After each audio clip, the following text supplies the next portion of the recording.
todas, con todos. Soy la doctora Elisa Fabián, especialista en ortopedia y traumatología y soy jefe del curso de clínica quirúrgica.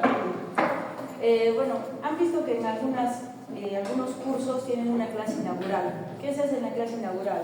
Precisamente se conversa acerca de lo que va a ser, de lo que va a ser el curso. Y bueno, yo vi por conveniente cuando ingresé a la jefatura que no era necesaria una clase inaugural, porque nosotros necesitamos de que ustedes conozcan lo que deben realizar y ser prácticos. Por eso se llama curso de clínica quirúrgica.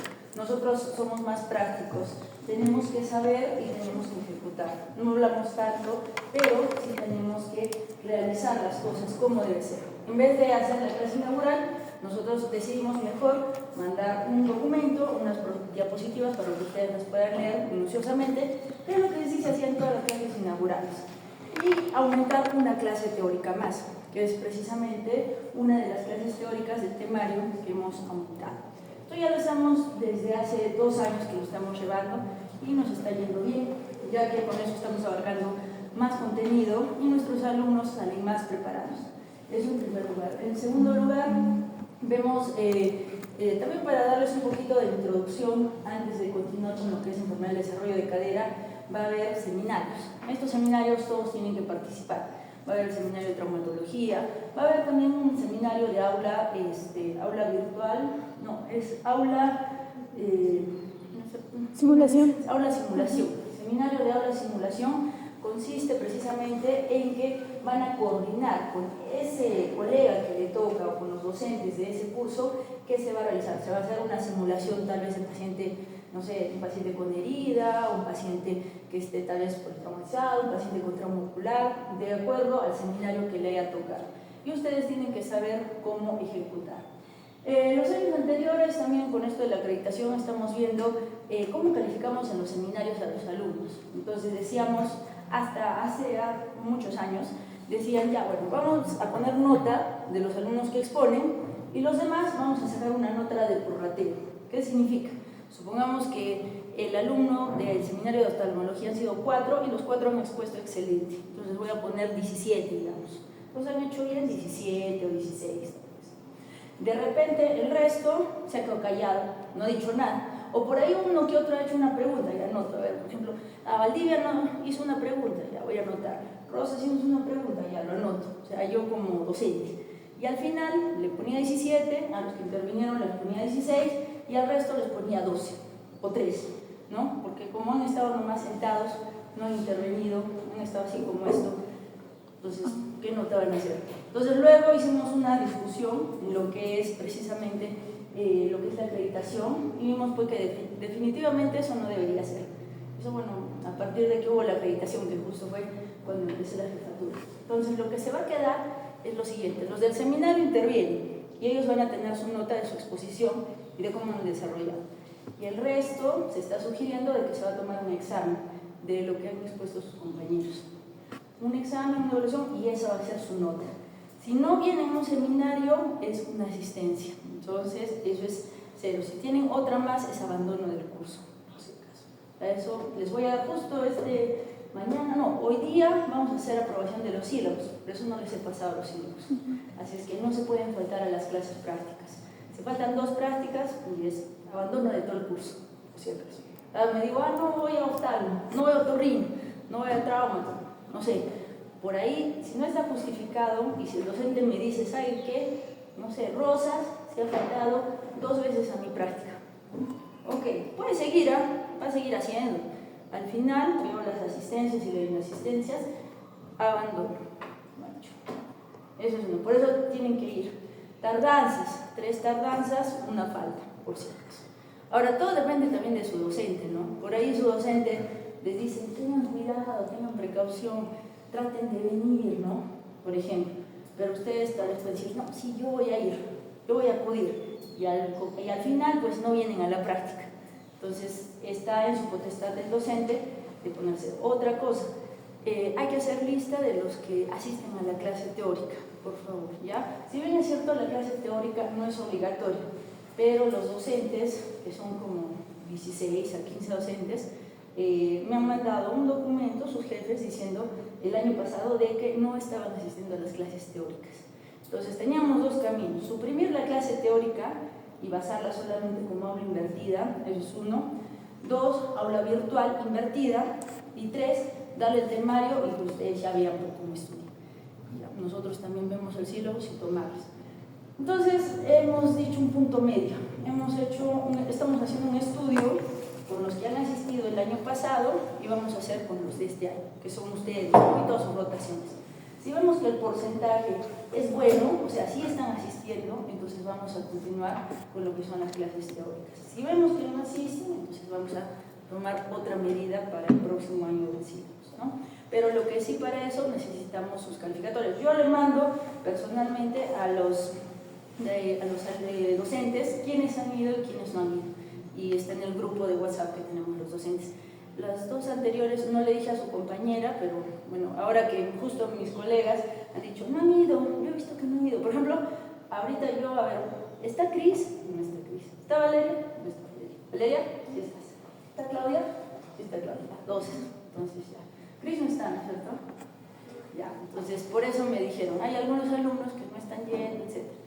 Y no nos ha mandado la lista. Y les he dicho, sí, le voy a decir a su delegada en un cuadernito la lista con la firma, por favor. Y no poner alumnos que no están, porque eso nos pasó en la rotación 3. Eso sí fue un problema. Puso uno de sus compañeros a su amiga y el docente me dijo, con papel, me dijo, este alumno no ha ido. Y estaba su firma todo. Entonces ya voy a ir a investigar. Voy y les digo, no ha sido, pero ¿quién ha firmado? No, doctora, seguro alguien me lo firmó. ¿Quién lo ha firmado? Nadie lo ha firmado. Entonces, bueno, ya, entonces, ¿quién ha estado antes de ti y antes de ti? Uno de ellos me dijo que sí había firmado. Ya, pues entonces se da pues una amonestación, desgraciadamente. Entonces, desde ahora que son pequeños, entre comillas, tienen que ir correcto, porque si no, luego cuando sean grandes van a ser certificados por censoles, cosas así. Así es que de una vez ya, porque es la lista ya. Enfermedades del desarrollo de cadera, vamos a tratar el día de hoy en cuanto a las competencias. Reconoce los principales factores de riesgo, antecedentes y aparición de displasia de caderas. Diagnostica en forma adecuada, imagenológicamente y clínica dicha patología. Informa y da consejería sobre dicha enfermedad y refiere en forma oportuna los casos al especialista. Entonces, es una de las malformaciones congénitas en ortopedia y reumatología más frecuentes, y ella abarca un conjunto de deformidades anatómicas que van desde la laxitud ligamentaria hasta la luxación teratológica irreversible. Vemos, por ejemplo, situaciones posibles. Puede haber una displasia. ¿Qué es una displasia? Es la alteración del crecimiento, desarrollo de lo que es la línea de la cadera, estructuras anatómicas tales como acetábulo y cabeza femoral. Vemos, por ejemplo, que va a haber presiones excéntricas de la cabeza femoral durante el último ciclo de gestación. Entonces, displasia es una disminución, una alteración en el crecimiento, mientras que subluxación va a ser una alteración por la cual la cadera o la articulación de la cadera no se encuentra dentro de su espacio articular como debería ser, ¿no? Por ejemplo, en el caso C estamos hablando ya de una luxación. ¿Por qué? Porque está totalmente fuera de su cabeza, de lo que es el acetábulo. Mientras que en el A y en el B vemos una subluxación, porque el 50% está con la articulación y el 50% fuera, ¿no? Entonces hay una posición anómala, ya que la cabeza femoral suele encontrarse ascendida y lateralizada, ¿no? Entonces, una subluxación puede ir al lado de una displasia, sí. Por ejemplo, vemos aquí que hay una displasia, una falta de desarrollo del crecimiento de lo que es el acetábulo, y vemos en esta zona, bueno, luxación que vamos a ver un poquito más adelante, vemos también una displasia de lo que es el componente acetabular. Si yo pregunto, por ejemplo, ¿qué problemas hay en esta cadera a grandes rasgos con lo que hemos visto? Podemos ver, por ejemplo, que hay una subluxación y una displasia. ¿Por qué? Una subluxación porque no está encajando totalmente la cabeza del lado derecho, y una displasia porque vemos que el techo acetabular no tiene esta forma como de ceja o se encuentra muy lateralizado y también muy alto. Vemos también la luxación, lo que les comentaba, es aquella situación donde no existe contacto entre las superficies articulares. La luxación teratológica se asocia con otras malformaciones, por ejemplo, artrogriposis múltiple, Y la luxación típica, entre comillas típica, es la que vemos en los pacientes que no tienen otras malformaciones. Entonces vemos aquí, por ejemplo, en el lado izquierdo una luxación de la cadera izquierda y una displasia bilateral del componente femoral. Esto debería tener una forma ovoidea, pero vemos que solamente tiene una pequeña manchita y está fuera, ¿no? Embriológicamente y en la 7ª semana de gestación se produce esta hendidura de las células precartilaginosas que definen el acetábulo. Y en la 11ª semana hay ya una articulación de la cadera. Lo normal es que veamos esto, lo patológico es esto, ¿no? Pero esto ya es embriológicamente, no cuando el paciente está. Biológicamente vamos a ver una historia familiar. Vemos de que aquellos pacientes que tienen el padre que ha sido afectado con displasia de cadera tiene mayor gravedad y mayor incidencia de displasia de cadera. Laxitud ligamentaria. ¿Cómo diagnosticamos laxitud ligamentaria en un paciente, ya sea pediátrico o ya sea grande, ¿no? Por ejemplo, a ver, tóquense un ratito, vamos a hacer una pausa, esta parte, y traten de estirar. Si llega a 90 grados es normal. Si va más allá de 90 grados, puede que tenga hiperlaxitud ligamentaria. Entonces, ¿a qué nos...? Eso es uno, ¿no? Otro es los codos. Por ejemplo, los codos tienen que extenderse 180 grados. Si este codo se va un poco más atrás, también laxitud ligamentaria, ¿ya? ¿Qué nos predispone a esta laxitud? A displasia de cadera. ¿Qué otra condición? A condromalacia o patela alta. La condromalacia o patela alta es la mala alineación de la rodilla. A subluxaciones y a luxaciones. ¿No les ha pasado que, bueno, los que juegan fútbol, ¿no? Tal vez están jugando fútbol, le dan un empujón y pues se cae y luego se para y como no hubiese pasado nada. Pero hay otros que le dan un empujón y ya se luxó, ya se esguinzó, ya le duele 3 meses. Entonces, eso pasa porque hay laxitud ligamentaria. Puede ser teratológica, también más frecuente en sexo femenino que en los varones, es de 4 a 6 meses más frecuente. ¿Por qué? Precisamente porque está asociado a un proceso hormonal. La relaxina se ve influida por lo que es la carga estrogénica y la relaxina hace una asociación con la laxitud ligamentaria, lo que ocasiona subluxaciones o luxaciones. Cuando existe presentación pélvica al nacimiento, ¿no? Al estar en esta posición pélvica podálica, no va a haber un adecuado pataleo. Pues como no va a patalear bien, también va a existir puede existir una displasia de cadera. El hábito de envolver al recién nacido así como tamalito también. Si la madre es menor de 18 y mayor de 35, igual, neonatos prematuros, y si hubo oligohidramios, que es la disminución del líquido amniótico. Vemos, por ejemplo, en el 80% de los casos la afección es unilateral. De unilateral, la cadera izquierda es la más frecuente. ¿Por qué? Precisamente porque la presentación cefálica, el feto tiene su dorso a la izquierda de la madre, por lo tanto la cadera izquierda entra en contacto con el raquis. Entonces, como entra en contacto con el raquis, hace que por causa mecánica no pueda patalear tanto. Clínicamente vamos a tener algunos signos y algunas maniobras que podemos ver. Por ejemplo, se aconseja que en neonatos podamos hacer la maniobra de Barlow y Ortolani, pero si ya son mayores, tienen 4 meses, 5 meses, no se recomienda esta maniobra, porque si está luxada la cadera y tratan de hacer la maniobra, pueden fracturar el fémur, porque ya el fémur se rota y precisamente al momento de hacer esta presión, si fuese un paciente de 1 año, pueden fracturar. Pero en neonatos sí podemos hacerlo, ¿no?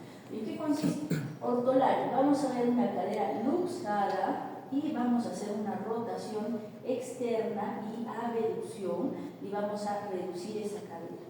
Mientras que Barlow vamos a ver una cadera que ya se encuentra, que está inestable, pero se encuentra reducida y la vamos a luxar, ¿no?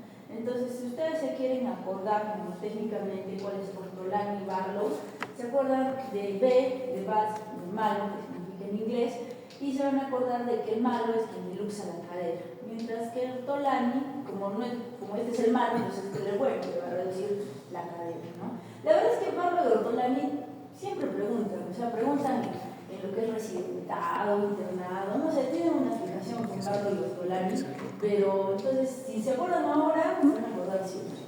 En la simetría de pliegues, vamos a ver que el glúteo se va a encontrar ascendido. ¿Dónde se va a encontrar ascendido? En pacientes que tienen displasia de cadera o luxación de cadera de ese lado. Hay otros, por ejemplo, lo que es la luxación a veces unilateral, o también podemos utilizar el signo de Galeazzi. ¿En qué consiste el signo de Galeazzi? Flexionamos ambas rodillas y vemos que una aparentemente está más alta que la otra, pero no es que esté más alta, sino que esta cadera está luxada y entonces esta parece más pequeña.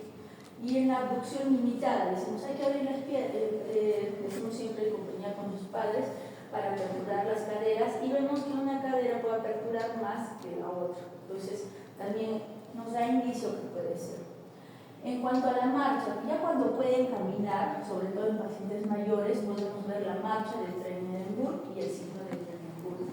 ¿En qué consiste la marcha? La marcha es una marcha claudicante, precisamente porque los músculos abductores no se encuentran bien, ¿no? Entonces es como que se contonea, una marcha, ¿no? Se va balanceando de adelante hacia atrás, y precisamente se da porque tiene que tratar de soportar el peso. Entonces, para poder tomar el equilibrio, hace este contoneo, ¿no? Y se mueve de manera desigual.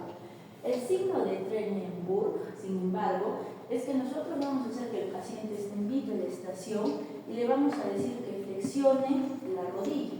Entonces, si flexiona la rodilla que está luxada, de la cadera luxada, perdón, vamos a ver que no le va a pasar nada, o sea, se va a quedar derechito. ¿No? Le decimos, a ver, flexiona la cadera derecha, digamos que la cadera derecha es el problema, y el paciente va a hacer esto y va a decir, bueno, no tiene nada aparentemente, ¿no? Pero si ustedes le hacen que flexione la cadera que está sana, va a ser este el paciente. ¿Por qué? Porque va a tratar de compensar, porque esta cabeza no tiene techo donde se puede mantener. Entonces, para que pueda no caerse el paciente, va a hacer este movimiento, como para equilibrarse. En la clínica vamos a ver si hay una luxación bilateral, que va a haber abducción limitada pero simétrica. Podríamos decir, está sana.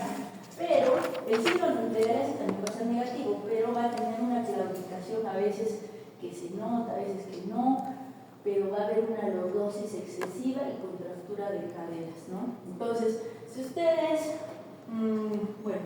si ustedes ven, por ejemplo, en la calle y quieren hacer un ejercicio de ver marcha, entonces ver marcha, ver si quieren, podrían hacerlo a la inspección. O sea, de por sí a la inspección en traumatología se puede ir sacando bastantes diagnósticos. Uno de los diagnósticos es luxación de cadera, artrosis de cadera, posartrosis de rodilla. No sé si alguna vez han visto pacientes que caminan así, ¿no? Ven la rodilla, si la rodilla está derecha, entonces puede ser un problema de cadera. Si ven, por ejemplo, que la paciente se camina y contonea así, muy probable que sea cadera, que sea luxación de cadera. Otra cosa, normalmente debemos caminar con los hombros hacia atrás para evitar la antepulsión. Cuando vean, por ejemplo, a alguien que camina un poco así, puede ser una cifosis o una escoliosis. O también que podría ser de que en el momento de su parto ha tenido una fractura de clavícula y hace que su hombro esté en antepulsión. Eso se puede ver, o sea, sí he visto uno que otro alumnito que ha tenido pues fractura de clavícula, pero realmente no notan. ¿Cuándo se nota? Se nota porque hay una antepulsión de hombro. En diagnóstico radiográfico vamos a tomar la radiografía de cadera y vamos a trazar estas líneas, que esas líneas sí las tienen que saber cómo trazar, que es la línea de Hidenrenger, que es esta que va de la parte interna del acetábulo hacia la otra parte interna, y la línea de Perkins. La línea de Perkins pasa a través de lo que es el punto del acetábulo al lado externo y forma 4 cuadrantes. Estos cuadrantes se llaman los 4 cuadrantes de Oppenheim. Y vamos a ver, por ejemplo, que hay la cadera afectada y la cadera sana. Luego trazamos una línea desde la parte interna hacia la parte externa que se llama ángulo de Coleman o índice acetabular, y la línea de Shenton que va por el orificio obturatriz hasta la zona interna del fémur. En una cadera sana tienen que ver que el núcleo femoral se encuentra circular y dentro del cuadrante inferior interno. ¿Qué más vamos a ver? Que la línea de Hidenrenger, que forma precisamente este ángulo de Coleman, tiene que ser menor a cierta graduación. Por meses, nosotros vamos a poner aquí nuestro goniómetro, nuestro transportador, y vamos a calcular cuántos grados hay. También tienen que conocerlos y también tienen que conocerlo porque justo es una competencia que ustedes tienen que saber. La línea de Shenton tiene que ser continua, así como esta de aquí. En cambio la cadera afecta, vamos a ver que hay un ángulo de Coleman muy alto, que el núcleo femoral está pequeño, displásico. Vamos a ver la línea de Shenton corrida y que se encuentra en otro cuadrante, lo que es el núcleo femoral, ¿no? El cuadrante superior externo, por ejemplo, en este caso. Ahora, el diagnóstico. ¿Cómo hacemos el diagnóstico? El diagnóstico se hace no tanto clínico, es clínico radiológico y de preferencia radiológico o imagenológico. Si tenemos paciente con antecedentes en displasia de caderas, vamos a ver ecografía. La ecografía vamos a hacerlo mediante la técnica de GAP, pero ustedes no lo van a hacer. ¿Quién lo hace? Lo hace un médico ecografista, pero inclusive que haya tenido capacitación en cadera pediátrica. Entonces, aquí vamos a ver dos ángulos, el ángulo alfa y el ángulo beta. Si el ángulo alfa debe ser mayor de 60 grados, si un ángulo menor es patológico, nos puede indicar que el acetábulo está poco profundo u oblicuo, mientras que el ángulo beta debe ser menor de 55 grados o mayor de 55 grados, indicaría desplazamiento lateral de la cabeza, ¿no? En este caso se toma desde los 0 meses, o sea, desde el primer día hasta los 3 meses. Y aquí se ve, por ejemplo, lo que es, en este caso, el 1, la cabeza femoral, luego vamos a ver el borde del ilíaco, 4, el cartílago acetabular, 5, lo que es el glúteo menor, el glúteo mayor y también el techo acetabular. Aquí hay una imagen también sobre la ecografía, el ángulo alfa debe ser normal si 60 grados o más, y el ángulo beta normal 55 grados o menos, ¿no? Y aquí vemos los ejes que se toma y cómo se pone el transductor. O sea, lo importante es de que ustedes conozcan, uno, los valores y dos, de pedirlo. O sea, lo importante es que ustedes sepan solicitar. En cuanto al diagnóstico, vamos a tener cuatro grupos y el grupo más grave es el grupo 4, donde la cabeza está totalmente luxada, siendo el ángulo alfa menor de 37 grados. Si vemos, por ejemplo, un paciente que tiene una cadera patológica, ecográficamente sí le tenemos que tomar rayos X de pelvis con caderas AP y von Rosen. ¿Por qué? Porque ya tenemos que empezar con el tratamiento. Radiográfico a partir de los 3 meses. Algunos autores dicen ya desde el primer mes, pero nosotros seguimos con esto de los 3 meses por la ovogénesis y también lo que tenemos que ver de la reserva folicular de la paciente, ¿no? De preferencia tomamos con que es un triángulo o protector de plomo para evitar la radiación en zona genital. En este caso vemos en el lado izquierdo una luxación de cadera y aquí vemos una displasia de la cadera derecha, este es de otro paciente, con el ángulo acetabular bastante alto. Acá vemos una subluxación bilateral de ambas caderas y aquí vemos una luxación bilateral de caderas.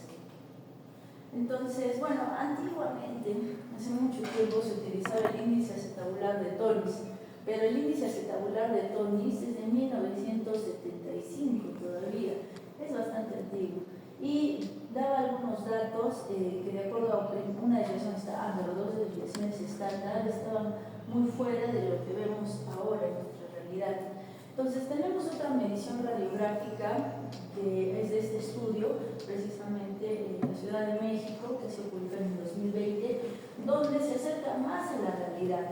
Si nosotros hiciésemos un trabajo acerca de hacer un score, sería bueno, porque en realidad el último score que yo he encontrado, que se acerca más a nuestra realidad de Latinoamérica, es este. Y este que no se acerca a la realidad actual de nadie del mundo. Por eso es que cuando a veces presentan tesis con índices acetabular de Tonis, digo, Tonis ya, bueno, si quisiera hacer un nuevo score, sí sería ideal.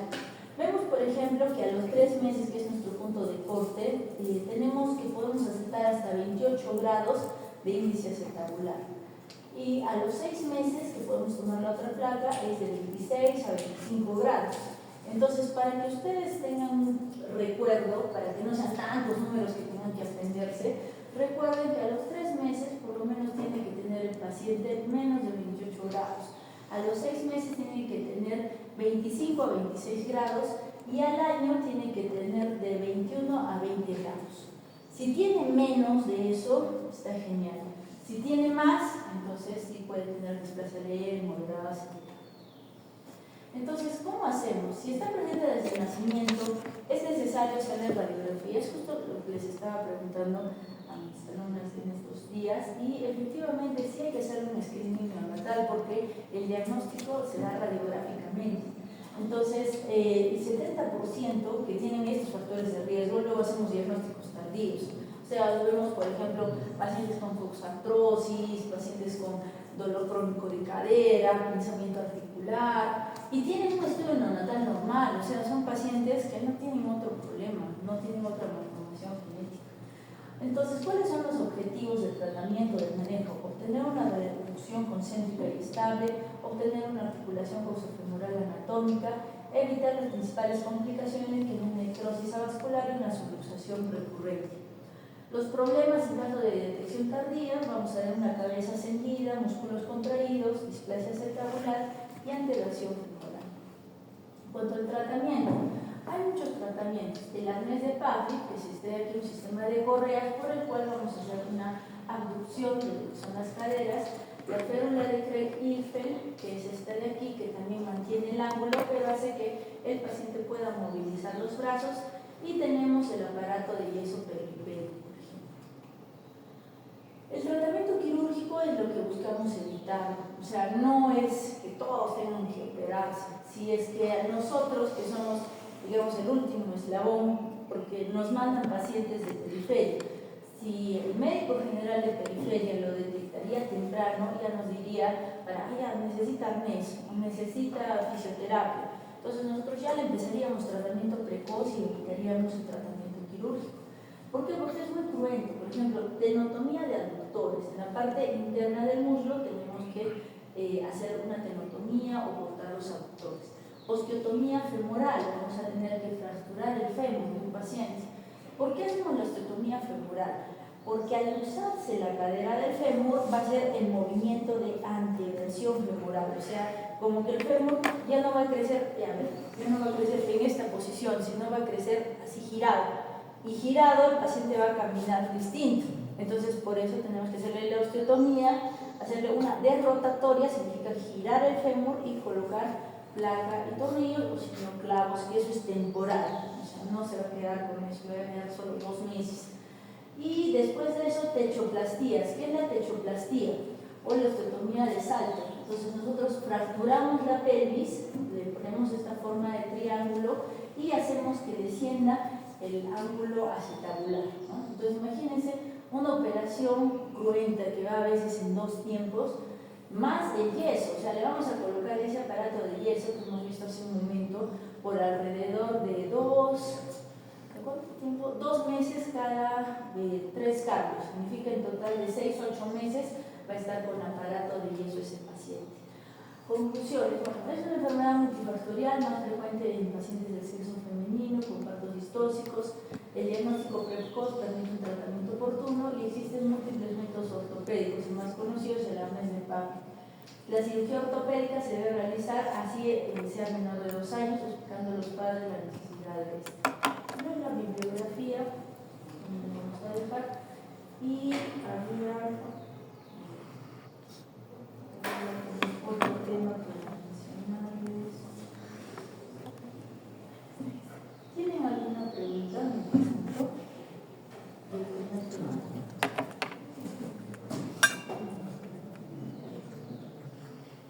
Porque ese es el primer tema, falta el otro. Por si acaso.